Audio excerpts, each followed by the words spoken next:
Mic check. Mic check. Okay.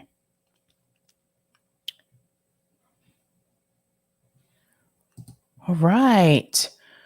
All right. Welcome to the Savvy Sab Show on Revolutionary Blackout Network. I'm your host, Sabrina Salvati.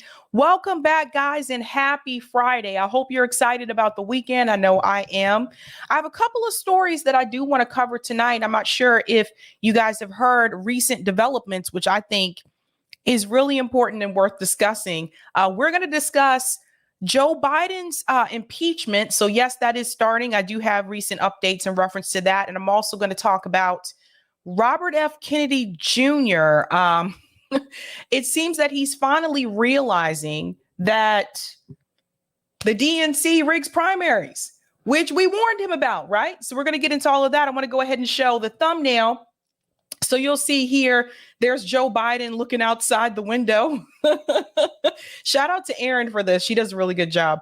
That's Biden there. We're going to talk about his impeachment. And of course, there's RFK Jr. And you'll see the graphic there that says Democrat with the little donkey there. And yeah, we're going to get into all of that. So I hope that you are ready. Really quick, I want to give a shout out to Erin. So Erin does our graphics. So I want to go ahead and shout out to RBN fundraiser. This is for labor and bills. So the way that we pay Erin is through fundraising. So if you can donate to Venmo, which is at Revolutionary Blackout, or you can donate at Cash App at $, I always want to say hashtag, $ mutual aid forever. And that really helps us out.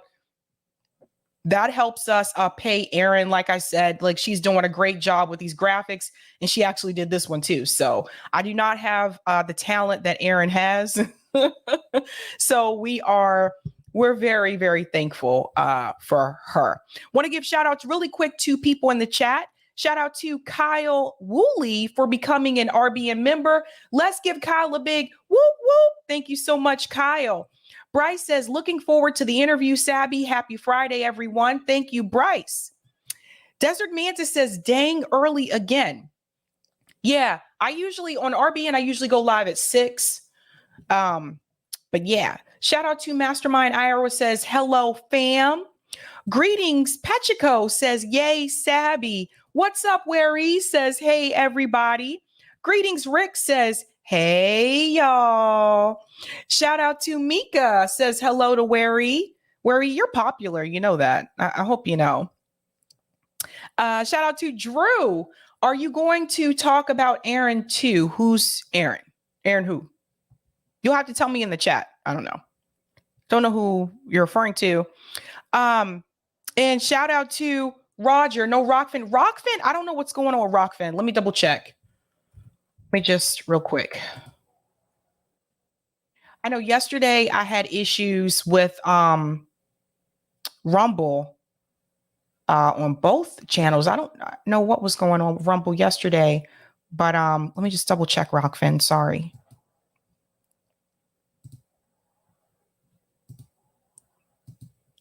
Oh, I don't have time. I can't log into Rockfin, but I can always upload it. Sorry about that. I don't know what's going on with Rockfin. They're having their things. What is this? What's up, Drew? Mate? Good day, mate. I don't know.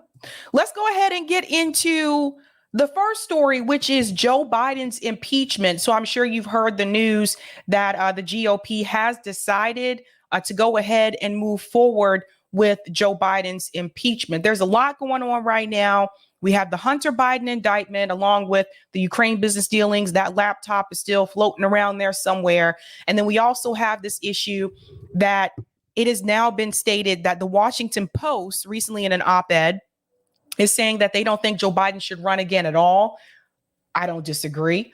And now we have the Biden impeachment. So there's a lot going on right now. I want to get started with this video here of Kevin McCarthy discussing their decision to move forward with this impeachment.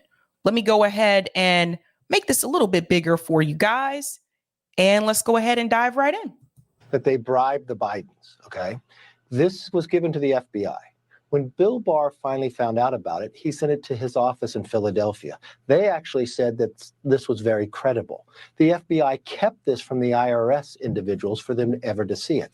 So not only do they claim that they were bribed, we now find information that 16 out of 17 payments from Romania were provided to the Biden shell companies while he was vice president.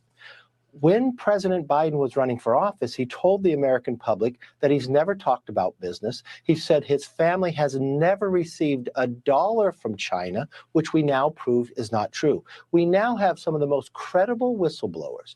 These 10-year IRS agents who have come forward said that the Biden family has been treated differently, that what Weiss has told us is different than what Garland and Weiss has told the public. And you're sitting here today where now you have found millions of foreign money, just what the 1023 alleges they did to Biden's family. Now we found that it has funneled through shell companies. If you're sitting in our position today, we would know none of this if Republicans had not taken the majority. We've only followed where the information has taken us. But Hannity, this is right. Okay, let's pause here for just a second and then I'll come back to the video. This does not look good for Joe Biden. Taking money from China, funneling that money through shell companies. So remember, we heard rumblings about this a couple of months ago and we're like, we'll see where it goes. We'll see if anything happens, right? But now here we are. And to that point that Kevin McCarthy just made, I want you to think about something. For example, let's pretend in November 2022, the Democrats did keep the House. We probably wouldn't even know about this. We probably would be completely blind to this story.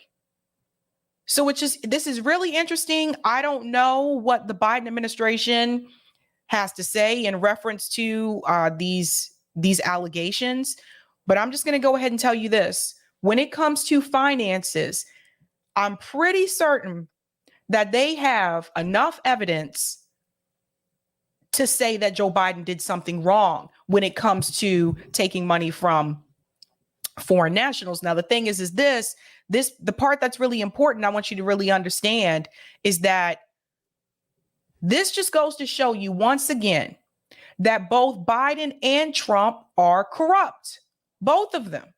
That's why there is no lesser of two evils. This is why I continue to say this. So you have Donald Trump has multiple indictments. Joe Biden is now up for impeachment. And to be clear, impeach doesn't mean removed from office. Impeachment means that there has been a motion to vote whether or not to remove the president from office. I just want to make that very clear. But the thing is that we just have corrupt politicians in this country. At the end of the day, just corrupt politicians. And again, to that point, if Democrats kept the House back in November, we probably would know nothing about this. Something to think about. Rising to the level of impeachment inquiry, which provides Congress the strongest power to get the rest of the knowledge and information needed. Because this president has also used something we have not seen since Richard Nixon, used the weaponization of government to benefit his family and deny Congress the ability to have the oversight. If we are talking about millions of dollars coming from our top geopolitical foes, and that the Biden family has been corrupted and took in all of this money, and he was complicit in that, wouldn't that mean that we have a criminal enterprise as president of the United States that had to be on every level compromised by countries that are not particularly fond of us? Well, it's interesting that the Biden family runs, if they say, a company but never had an office and shell companies to be able to pay through. But if they really ran it for foreign countries, why didn't you get money from France, from Germany, from UK? Why does it have to be from China, Romania, in these countries that have real challenges and had problems going through? I believe we will follow this all the way to the end, and this is going to rise to an impeachment inquiry the way the Constitution tells us to do this, and we have to get the answers to these questions. I don't think Joe Biden is going to run in 2024. Like this, they're serious, and I usually would say that this is wild, but they are serious. And now it's not just Kevin McCarthy. I don't know if you guys are familiar with James Carville. I refer to him as Tales from the Crypt because that's kind of what he reminds me of. But James Carville also chimed in reference to Joe Biden's impeachment inquiry. I just think, like, honestly, let me see this real quick. Honestly, I'm going to keep it real with you. It is not looking good for the Democratic Party come 2024. Because if this impeachment goes through, they may already have enough votes for it to pass in the House. Then it would go to the Senate. This is what happened similar to Bill Clinton when he was impeached. Passed in the House, and I believe, if I remember correctly, it passed in the House and failed in the Senate. But this time around, like, there is a possibility that this could pass in both. So I don't think Joe Biden is going to run for president in 2024. We'll have to wait and see, of course. But I want to get into this video here from CNN, this interview with James Carville. It says, James Carville wants Biden impeachment inquiry. Hear why. So he actually wants this to happen. Let's get into this. From one of the handful of columnists that President Biden reads closely, David Ignatius, writing in the Washington Post, President Biden should not run again in 2024. He points to his age and Vice President Kamala Harris's poll numbers as reasons, and I'm quoting him now, Biden risks undoing his greatest achievement, which was stopping Trump. This op-ed, of course, dropping as Republicans launched an impeachment inquiry into the president on Capitol Hill. James Carville ran Bill Clinton's 1992 winning campaign. He invented the modern day political war room to respond to attacks, and he joins me now. Thank you so much, James, for being here. I mean, what David... Want to pause here for a second because I just want to say something in reference to Bill Clinton. So remember, she said that he ran, Bill Clinton's, administration. Let's remember that was when the Democratic Party changed. It was under Bill Clinton. It moved further and further to the right. So just keep that in mind. Ignatius is writing, as he says, this isn't just a Fox News trope. I'm quoting him. He says it is the subject of dinner table conversations across America this summer. Does he have a point? Of course he does.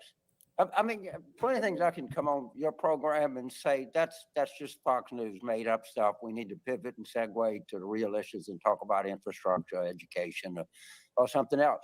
And it's not just what David Ignatius thinks or James Carville thinks or some pundit thinks. It's the American public has real doubts about this. And you can see it in poll after poll after poll. Now, the White House gets frustrated with the media for bringing it up, but they're not going to stop. This is going to continue to be an issue, and they're going to have to figure a way to address it and address it forthrightly. But the idea of saying this is not a real issue and you got to talk about something else, that doesn't work because the public, it's a water cooler issue with the public. It just is. I'm sorry. Yeah. So here's something I want us to think about for a second. I just want to remind, I know I can't turn up the volume is maxed up. And unfortunately, I don't have type VNC over here, so I can't increase the volume. The volume booster doesn't work unless I have it in type VNC, but I have the captions underneath. But this is the thing to think about. The Democratic Party is in a lot of trouble because, number one, we didn't want Joe Biden to begin with anyway. The overwhelming support for Joe Biden in the 2020 election was not because people loved Joe Biden and wanted Joe Biden. So problem number one, Joe Biden doesn't really have a solid base, right? Bernie Sanders had a solid base. Donald Trump has a solid base, but Joe Biden does not. So essentially what you received were people voting against Donald Trump. Now we're going into re-election for 2024. The economy's in the pits. The child poverty rate has increased, regardless of what politicians like Ro Khanna are telling you. The homelessness rate has increased. All this is under Joe Biden's administration, and they're ending the moratorium on student debt. So you have all of those things. And on top of that, now you have this impeachment. The worst mistake the DNC made, and you add Barack Obama to that too, by the way, was pushing a candidate on the American people that the people really did not want. And they used the fear of you're going to get Donald Trump again if you don't to work for them. Well, it worked then, But now we've had Donald Trump and we've had Joe Biden, and people see the economy is worse under Joe Biden than it is under Donald Trump. So the Democratic Party is screwed. And I'm going to keep it real. They're either going to have to find a substitute for Joe Biden. And even then, there's going to be criticism because who's that substitute going to be? Is it going to be a Kamala Harris? People don't trust her. People don't think she can run the country. She's terrible in foreign policy. We have the war in Ukraine right now. Do you really want her in charge of the country with this issue happening right now? So there's that. The other option is to bring in Gavin Newsom. Gavin Newsom can't fix California. People in California are still struggling. Again, economic struggles. California has the highest homelessness rate in this country. These are economic issues. So why bring in Gavin Newsom, who's the governor of a state that's having economic issues during a time when the entire country, the economy is in the pits? So this is what happens when you push a candidate that the American people do not want. So they're screwed. This is all on them. He says that basically they got to decide this soon, or the stone will be cast, the decision will be made. Democrats, there won't be time to find an alternative. Do you agree that it's a quick timeline here? No, I don't. I know it's a different era. President Clinton didn't announce until early October of 1991. Lyndon Johnson was running for president in March of 1968. And so I'm got on my podcast, I got Elaine Kmark, who's an expert who writes books about delegate selection and timelines and things like that. And I think that's some beltway mislogic that if you don't do it within the next 10 days or 14 days, the process inevitably breaks down. I don't agree with that. But by the way, to be honest, there's no sign that President Biden is not fully intending to run for re-election. I have to say that. I have no inclination that they're reconsidering this or anything like that. And I don't think anybody else does, to be honest with you. But the idea that the drop dead date is September the 26th, I think it's probably gone. Yeah. So certain states have different primary deadlines, right? So coming into October, there's a couple of states where the deadline is October if you're going to run for president. And then there's even more when you get into the month of November. That's why he's talking about that deadline of September 26th. But what he's letting you know is that the DNC is going to do what they want to do regardless. This is why they're already changing the rules. And we'll get into that in just a second with the RFK Jr. story. This is why they're already changing the rules in reference to Iowa, New Hampshire, and Georgia for candidates like Marianne Williamson and RFK Jr. Because they know, listen, you don't change the rules you need to have 80% in those states. Otherwise, your delegates go to Joe Biden. That's what they're doing to Marianne Williamson and RFK Jr. right now. Right now. So they're already trying to fix it for Joe Biden. But that doesn't mean that Joe Biden will win in the general. And that's going to be a big problem. Let's continue. That's a good point, because there is no indication that President Biden, I mean, he likes David Ignatius. There's no sign he's listening to him. When it comes to the impeachment inquiry overall, what do you make of how the White House has been handling it so far? Do you think they're being aggressive enough, or should there be a war room? Should there be a more out front effort from them? Well, my honest opinion is the people they have leading it are not very smart. In fact, they're borderline stupid. I mean, James Comer or Jim Jordan, and the people in the House that are going to be on this committee, like Dan Goldman, Delegate Plaskett, I think is from Virgin Islands, Jamie Raskin. These are very smart people. I don't think the White House needs to worry too much about this, and let these congressional Democrats who are whip smart are just going to eat these people alive. I so want them to do this. I can't tell you how much I want them to do this. This is a very. You want them to do the impeachment? What do you mean? So he wants the impeachment inquiry. He wants it to happen because he says that the people, the Republicans that are a part of that committee, he said are not very smart. So that's why he wants it. He wants this to happen. Oh boy. I want them to hold hearings. Why do you think it's a stupid idea? I want them to hold hearings, and I want to let people, the American public see how thin, how non-existent their case is. The president did anything wrong. And I want our people who are quite effective lawyers to get them on cross-examination and do what they're going to do and make fools out of them. I seriously doubt they would go this far if they don't have financial receipts. Like, this is a finance issue. So I seriously doubt that.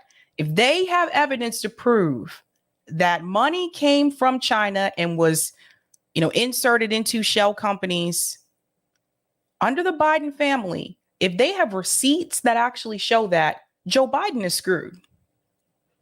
And you know what else? People will look at the Democratic Party with a side eye. Just like when Clinton was impeached. I remember when Bill Clinton was impeached. Again, he wasn't removed from office. But I remember people were looking at the Democratic Party with a side eye after that. And then we got George W. Bush. Something else to think about. But this guy always comes back. James Carville, he always comes back. Just when you think he's done making appearances, every time during election season, he pops back up. There's some polling from CNN and from others as well about, even though, as we just talked about the congressman, there's no direct evidence tying President Biden to benefiting from this. 61% of people do think that he was involved. There's other numbers of people who have questions about it.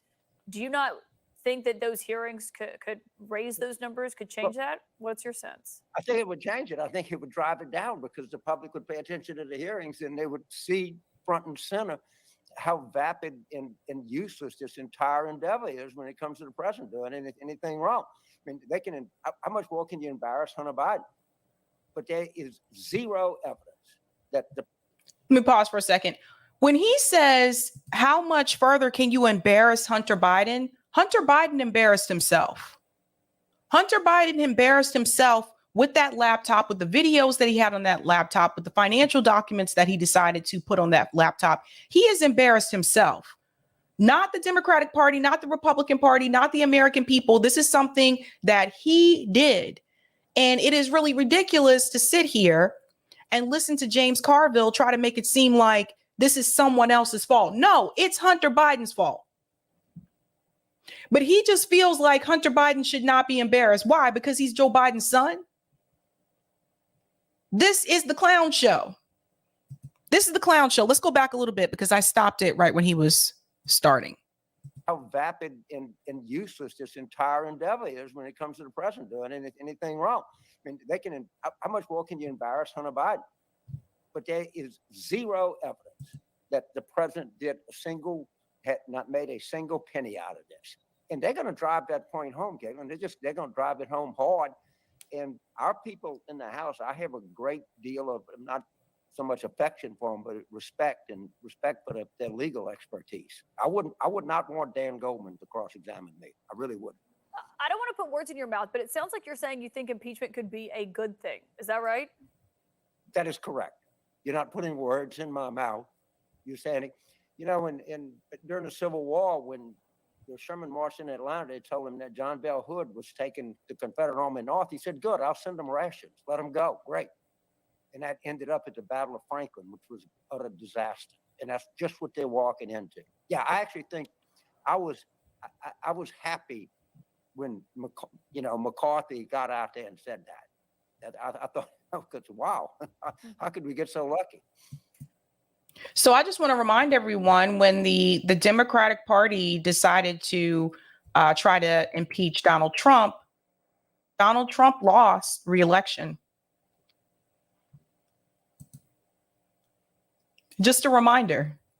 Now, we can think back to whether or not, the pandemic had stuff to do with that as well. I totally get that, but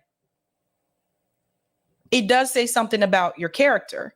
So he thinks that this may help Joe Biden. I don't think it's going to help Joe Biden. I think Joe Biden needs to go. Like, I really do think his time has come and gone.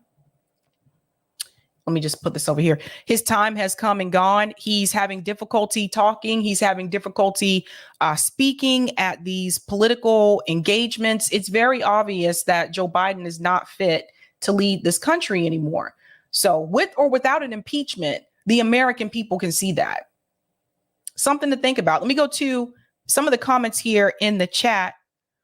Desert Mantis says you're being harsh about Hunter's artwork, Sabby. His artwork. Oh, man. QB Socialista says, y'all remember when Family Guy made fun of James Carville, Ark of the Covenant? LOL. I remember that. Bill says impeaching Biden will end the same way impeaching Trump did. No conviction in the Senate. Interesting, Bill.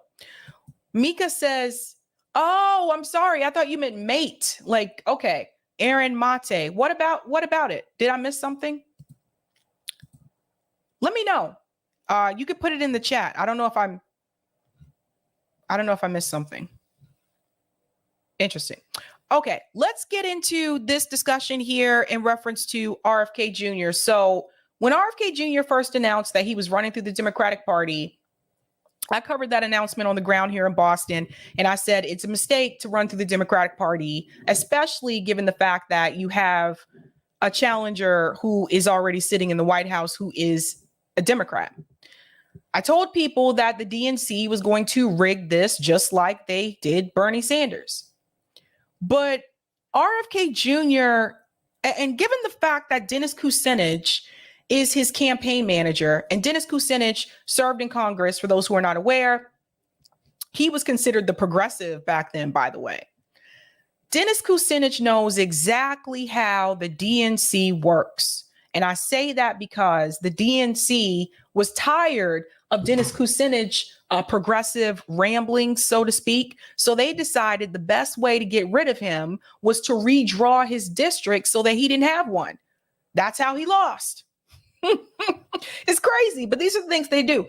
Anyway, Dennis Kucinich knows what the DNC will do in order to keep and maintain the status quo. So to me, it did not make any sense for RFK Jr. If you say you're trying to run against the empire, if you want to dismantle, you say you want to dismantle the CIA. We already went over the fact multiple times. His views on Israel and Palestine are awful. To me, it just did not make sense to run through the Democratic Party. There's also the issue with RFK Jr. that a lot of his support is coming from Republicans and some independents. So to me, again, it didn't make sense. If you are a Republican, depending on which state you live in, you may have to change your voter registration to Democrats to vote for RFK Jr. in the primary. Depends on your state. You got to look up your state rules. So now RFK Jr. has finally realized that the DNC is already doing the rigging. It's not even 2024 yet, and they're already doing it. And I want to go over this, and I want to make sure I have the right clip. Yeah, okay, this is the one. Let me go ahead and share my screen because he had an interview with Forbes, and that's where he revealed this. So I want to dive into this. Chief Nerd shared this. Robert F. Kennedy Jr. on the new tricks the DNC is pulling says he may need to look at other alternatives. So this is what many of us were trying to warn him and his supporters about, particularly his supporters that are Republican, and they don't realize how, or didn't realize how the DNC operates. The Republican Party doesn't have super delegates. The Democratic Party does. So let's get into this. It's pretty clear that the DNC does not want a primary. I don't want to say that they want a coronation, but that's, I think that that's a fair way to put it, actually. They're doing, they're essentially, they're fixing the process so that it makes it almost impossible to have democracy function. They're effectively disenfranchising the Democratic voters from having any choice in who becomes president or who becomes the Democratic nominee. I push back on his statement there about having any real type of democracy, because the thing is, we don't have a real democracy to begin with. If we had a real democracy, there would be no such thing as superdelegates. If we had a real democracy, would we even have an electoral college? technically, wouldn't it just go by the popular vote if we had a real democracy?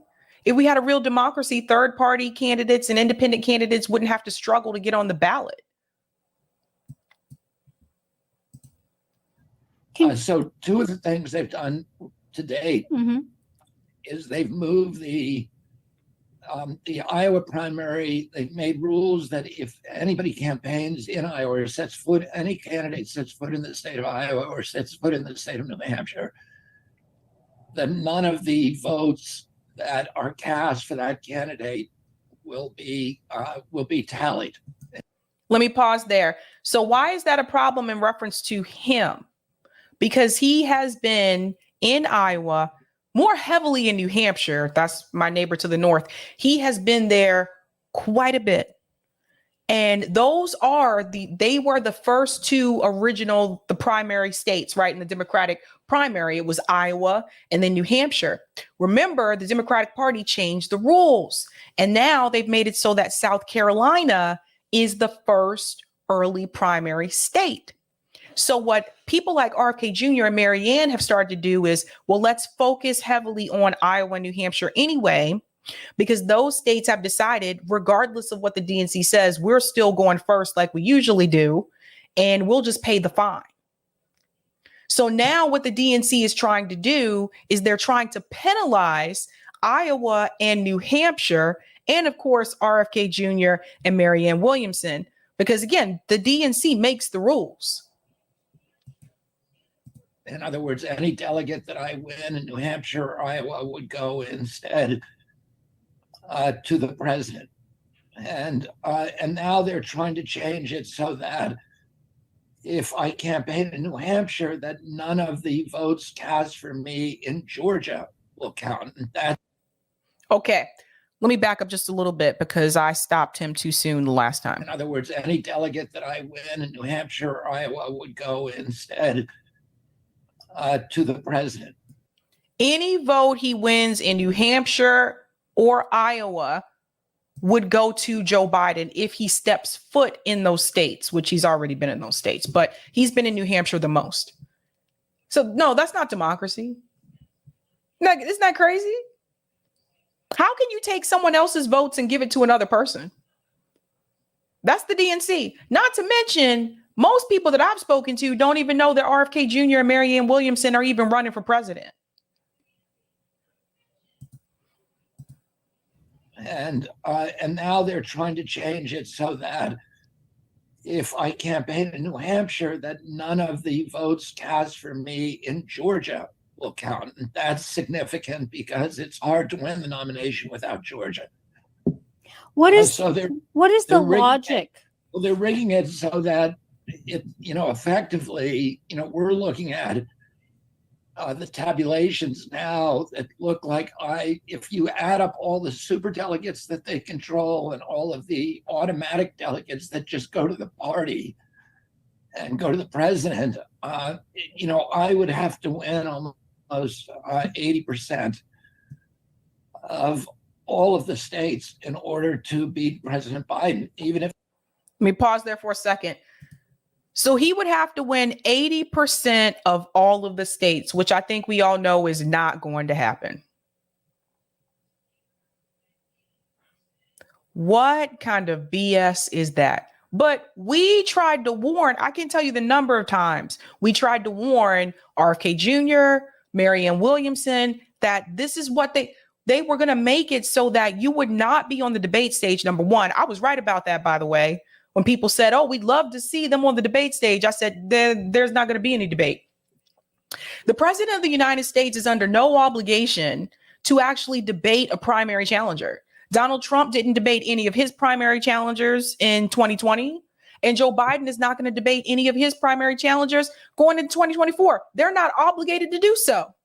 So it was just really funny to me when people were saying, like, I can't wait to see him up on the debate stage. I was like, do you know the rules of the Democratic Party? Oh, no. So 80%, which is pretty much impossible to get. So then comes the question. Then what is someone like RFK Jr. going to do? Is he going to do a dirty break? Is he going to split come next year? Because the primaries start next year. Is he going to split and run as an independent? I don't think third party would take him. I don't think he would try to go through the Greens or like a People's Party doesn't have the ballot access. So that would be a no-go. Actually, the Libertarian Party would probably be happy to have RFK Jr. They have ballot access in all 50 states. So that could happen. But I just have this feeling like he just wants to run as a Democrat. Like this campaign will be wasted, honestly, if he chooses not to break away. It's not even worth it. If you can't debate, you got to get the 80%. Most people don't know this dude is running anyway. It's just, let's go on. If he only wins 20%. And yet you continue on. So what is your strategy then in light of this for defeating President Biden? Oh, one other thing I was going to add too. Let me go back for a second. They have to get 80%. Joe Biden does not. So just keep that in mind. In order to beat President Biden, even if he only wins 20%. And yet you continue on. So what is your strategy then in light of this for defeating President Biden? These rules will not be finalized until September 14th, and we've written the DNC protesting. I mean, there's some really wild things that they're now considering, including forcing. It's September 15th, so there's that. Me to actually pay for the primaries, and their logic is that they don't need a primary because they already have a candidate. So now they're trying to they may be considering making him pay for the primary because, again, to their point, they already have their candidate. This is why they don't consider RFK Jr. and Marianne to be serious candidates, because they have already decided from day one that Joe Biden is the candidate. We're not going to pay attention to these primary challengers. It's just such a waste. And therefore, I'm costing them all this money, and that money should be paid for by me and maybe Marianne Williamson. So it's not, it's a process that is rigged, and we live at a time in American history when a lot of Americans think that democracy is broken, that the system. Think about what he just said. Hold up. Now, after everything that he just told you, listen to what he says.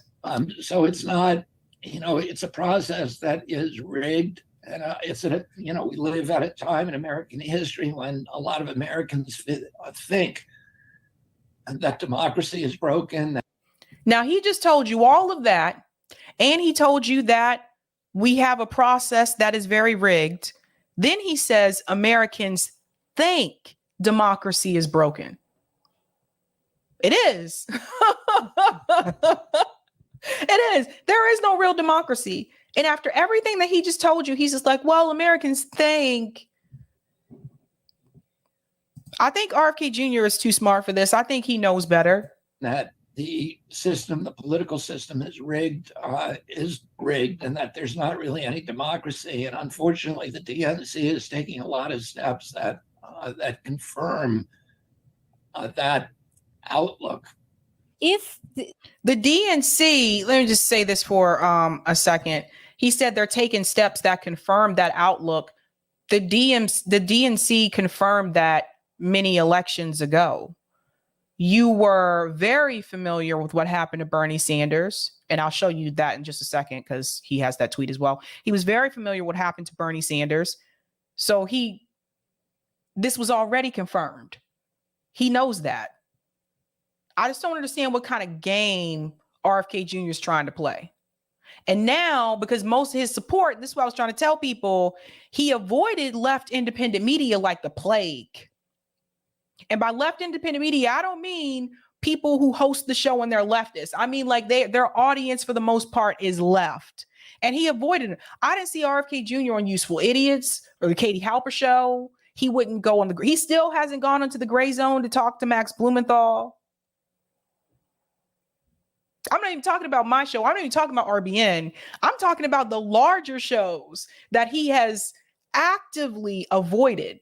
So because he avoided going on to those shows, he don't really have a left base. His base is mainly people who are Republican or independent and some libertarians. That's mainly his base. Oh, well. The decision holds for the current, sort of primary structure with the DNC. What is the route to victory for you against President Biden? Oh, if the DNC is going to rig it so that it is simply impossible for anybody. There he goes again. Pay attention to the vocabulary. If the DNC is going to rig it, but he already told you it was rigged. It's like he's still trying to hold out hope. Oh, they're going to do the right thing. RFK Jr. cannot be this naive. This guy's a lawyer. I think he knows exactly what the DNC was before he decided to run for president. I think he knew exactly what they were going to do. So again, what is this all for? I know he got a couple of books coming out too, by the way. To challenge President Biden, and I need to look at other alternatives because I can't go back to the people support me and to my donors and say, I'm in this to make a point. I need to show them a road to victory. What kind of Otherwise, people are going to be really pissed at you like we were with Bernie Sanders. That's for sure. alternatives would you be exploring, Mr. Kennedy? Well, I don't know exactly because I want to see what the DNC does. I want to see if they make it a fair contest. You guys are hearing this, right? Like this is the kind of thing that will make you laugh. I want to wait and I want to see what they do. I want to see if they make it a fair contest. This is a joke. After everything that he just said. What's the plan here? What's the plan with this, with RFK Jr., Dennis Kucinich? What are they trying to do? And I'm not asking that it be 100% fair, but I'm asking that there at least be, a chance that it be plausible for somebody else to win other than their, chosen anointed candidate. Why would you say you're not asking for it to be 100% It's pretty fair? clear that the DNC. Why would you say that? Like, to me, that didn't make any sense. I don't want it to be 100% fair. What? Now, I want to show you something else before we get into what happened in New Hampshire. Let me see if I put it down. Like, this is just a mess. And the thing is, like, when we tried to tell, like, even like his base about this, like, they would get angry. Like, no, that's not going to happen. I'm like, okay. And it would usually be people that were libertarians or people that were Republican, and they just didn't see how these things kind of work. And I was like, this is the Democratic Party is very different. So there is an update that he gave in reference to the DNC decision there. I want to go ahead and share that video clip as well about what they decided to do. Let me see if I can make this larger for you. Here we go. Hey, everybody, it's Robert F. Kennedy Jr. here. Well, today the DNC did convene its Rules and Bylaws Committee, but sadly, not much has changed. Our primary is still not free and fair. The DNC is continuing to coerce New Hampshire to bend to the wishes of President Biden's reelection campaign. And if New Hampshire doesn't comply, then the votes of the people of New Hampshire won't count. And of course, there was no mention in the meeting of separating the Biden campaign financially and organizationally from the DNC. The DNC, by its own charter, is supposed to be impartial, but they're not even bothering to pretend. Meanwhile, our campaign is unstoppable. We continue to build momentum. We're getting giant crowds. We have over 200,000 volunteers. The contributions are coming in, and I want to thank all of you for your support. In signing that petition to the DNC, we generated over 30,000 signatures in the last 24 hours. And I got to personally speak to so many of you and hear your concerns for our democracy and for our country. This is only the beginning. We're going to take back our country. We have a people-powered movement, and I want to thank all of you for your continued support, and God bless you all, and God bless our country. Now, so that's the update for you there, folks. So obviously they haven't made any changes. Now, watch this. I want to show you something else that he said recently. See, now he's acknowledging it out in the open. Now, this is something I think that Bernie should have done that he did not do. He said, I'm sorry, make this bigger. It's too tiny. There we go. As I've been saying, the Democratic Party rigs the primaries. And so he's sharing this article here from the Wall Street Journal where it says, opinion, the Democratic Party rigs the primaries. So this is something that Bernie Sanders did not do, right? He didn't want to talk about it. Even the DNC fraud lawsuit, like Bernie Sanders acts like it's a fair election, and it's not. And it's just complete bullshit how he was so silent about that. Now, the problem that RFK Jr. has run into as well is his base. And this is very important that people need to pay attention to this. Let me make this bigger. I don't understand these articles that have really tiny font. Like some articles have really tiny. Okay, there we go. Let me share this. Now, this article here comes from the New Hampshire Journal. So I want to show you this. I want to show you who his base is, because this is why some people say he should be running in a different party. It says RFK Jr. draws the biggest crowd ever to GOP No BS campaign event. This is still small. There we go. Campaign event. The No BS barbecue hosted by GOP U.S. Senator Scott Brown and his wife, Gail Huff Brown, a Republican candidate for Congress in 2022, has emerged as the must-stop for GOP presidential candidates in New Hampshire. Nearly every Republican in the race has appeared this cycle, and the former President Donald Trump is rumored to be planning a stop as well. But according to Brown, the biggest crowd he has seen this year came to see a Democrat, and that's Robert F. Kennedy Jr. So I want to explain to you who Brown is. Scott Brown actually ran against Elizabeth Warren here in Massachusetts the first time that she ran for office. That was actually a really close race. So the younger people came out for Elizabeth Warren because of her idea of canceling, well, not really her idea, but her demand of canceling like the student debt, that kind of thing. So then he moved to New Hampshire. It was kind of a weird deal. But anywho, so Scott Brown is talking about how this is the biggest crowd that he saw. The GOP crowd, they came to see a Democrat candidate, which is RFK Jr. More than 500 people came to see Vivek at Rye, New Hampshire event last month, the largest crowd to date, Brown told New Hampshire Journal. But the RFK Jr. crowd was more than twice that size. So you can see some of the people here. So that's interesting, right? This is an amazing crowd. I've never had a crowd like this ever. So congratulations, Brown told Kennedy as the crowd cheered. Brown put the attendance at around 1,200 or so, but he said local police estimated it was closer to 2,000. So one thing I can tell you, his ground game in New Hampshire has actually been pretty strong. And this is where some people will say, why is this guy running as a Democrat? This is the thing, guys. That's what I was telling people. A lot of the people that are a part of his base are either Republican, Libertarian, Independent. He doesn't have as many people that are Democrat voters. He has some, not many. And his polling numbers have decreased. Remember when he was around 20% in the polls? Then he hovered around 15, 16% for quite some time. Like his polling numbers have continued to decrease with Democrat voters.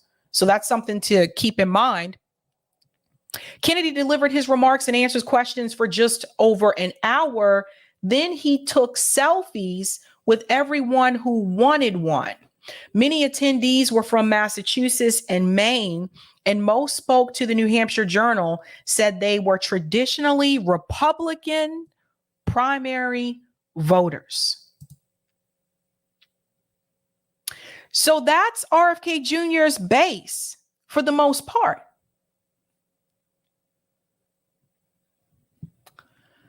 So again, I ask, if he were to break away from the Democratic Party and say run as an independent, that probably would be a better idea for him. Obviously, he's not going to make any headway in the Democratic Party right now, particularly with the rules change. But he seems to be very hesitant to do that. And Dennis Kucinich is his campaign manager. And Dennis Kucinich, even considering what the Democratic Party did to him in his district, still has love for the Democratic Party. So all I can say, it could be possible that it was a mistake for him to run in the Democratic Party. Especially, and I'll go over the polling numbers for the GOP tonight, because one of the things I'm discussing tonight is Vivek Ramaswamy, his drop in the polls, which is it's bad. But if we were to look at the GOP primary polls right now, one of the things that's really interesting is the fact that for the most part, the people hovering right at that top is Trump and Ron DeSantis. So if RFK Jr. had jumped into the GOP race, it would be interesting to see what his poll numbers would be over there. He could pull some support away from Trump and DeSantis. You never know. You never know. I think I have one more piece here I wanted to mention. Kennedy told the crowd that the DNC and its party's establishment were working to block his candidacy. You saw what they did to us, what they did to U.S. Senator Bernie Sanders because they saw him as a threat. Well, I'm 10 times the threat he was. But it won't work, he insisted, because he has the intensity among voters needed to win. I've got more than 200,000 volunteers, far more than any other camp.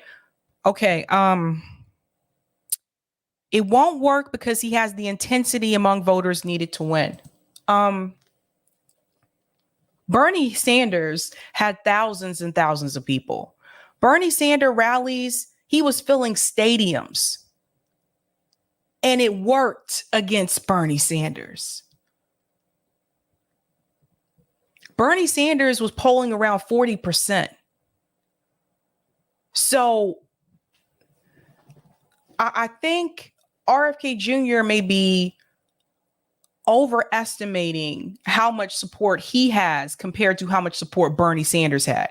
Like I said, Bernie Sanders was filling stadiums. 10,000 people. 10,000 people came to see Bernie Sanders in Boston. Just saying.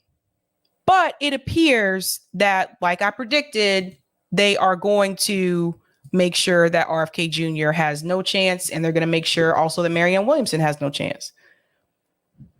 So here we are. I'll go to some of the comments here in the chat. I'm going to start one. Did anyone answer this question? Mika, you're still there. I don't know what this was about. I don't know if anyone answered that question or not. Thank you for the super chat, Roger. Don't you remember what he said? There is no second plan. He did say that. Thank you, Roger. I don't know. Let me look and see if anyone answered that question. I don't know. It was one of the first things I saw when I jumped on screen, and I was like, what?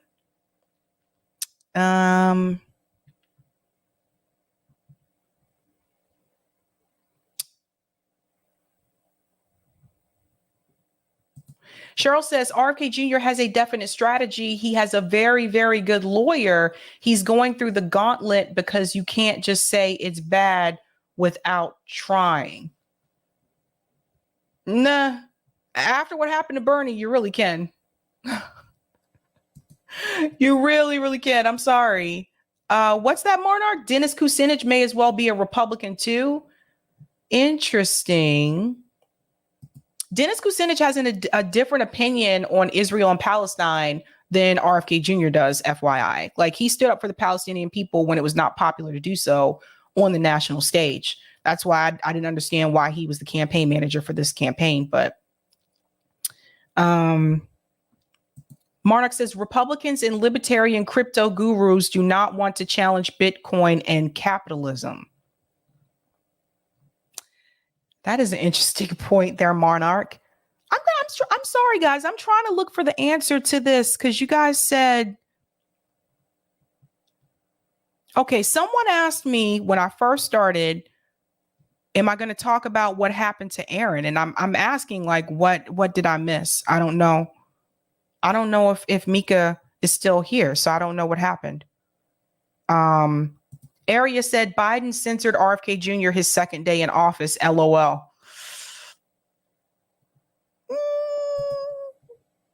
I can't dispute that.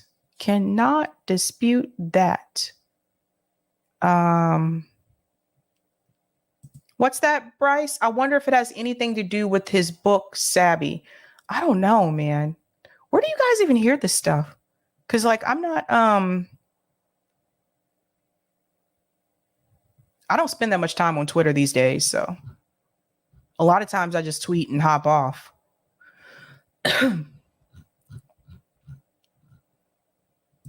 Thank you for the super chat, Roger. More of a threat than Bernie. Delusion meet grandeur. I don't know, Roger. I don't know. I guess it's because he said he wanted to dismantle the CIA. Maybe that's different. I don't remember Bernie saying that. Maybe that could be what he's referring to.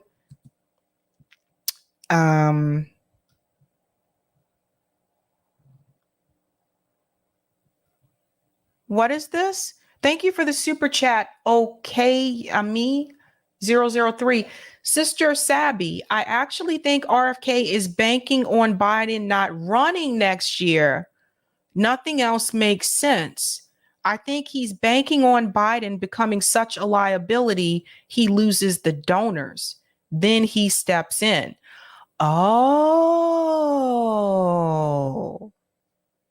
It's interesting. I personally think the donors would get behind Gavin Newsom before they would get behind RFK Jr., to be honest with you. Yeah, that's a good point. President Jesus, the DNC can just appoint Newsom. Yeah.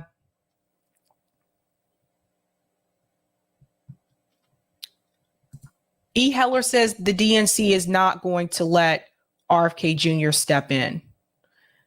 Yeah, that's what I feel too. Well, I don't know. I never got the answer to that question, so I don't know what happened. I guess I'll have to check. I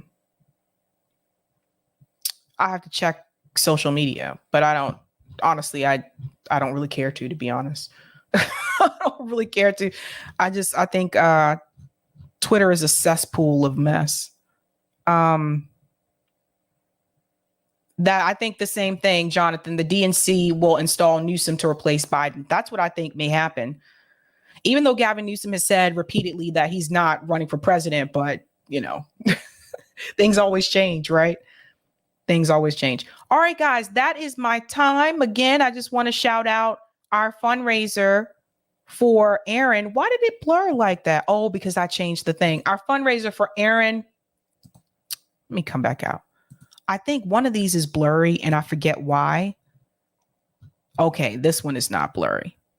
This is how we pay Erin. She does all the thumbnails. If you want to help, you can contribute by donating on Venmo at Revolutionary Blackout or Cash App $ Mutual Aid Forever. Erin does amazing graphics. And again, like I said before, I do not have that talent. So there's that. There's that. All right, guys, I am heading out of here. If you want more Sabby, I'll be live again on my channel tonight at 8 p.m. Eastern time. Peter Dow is going to be joining me. I know people had a lot of questions in reference to him becoming Cornel West campaign manager. So I'm going to talk to him about that and a little bit about his political background as well. And so, yeah, if you want to, you can join me over there later on. Other than that, I am out. Have a good night. Keep up the fight.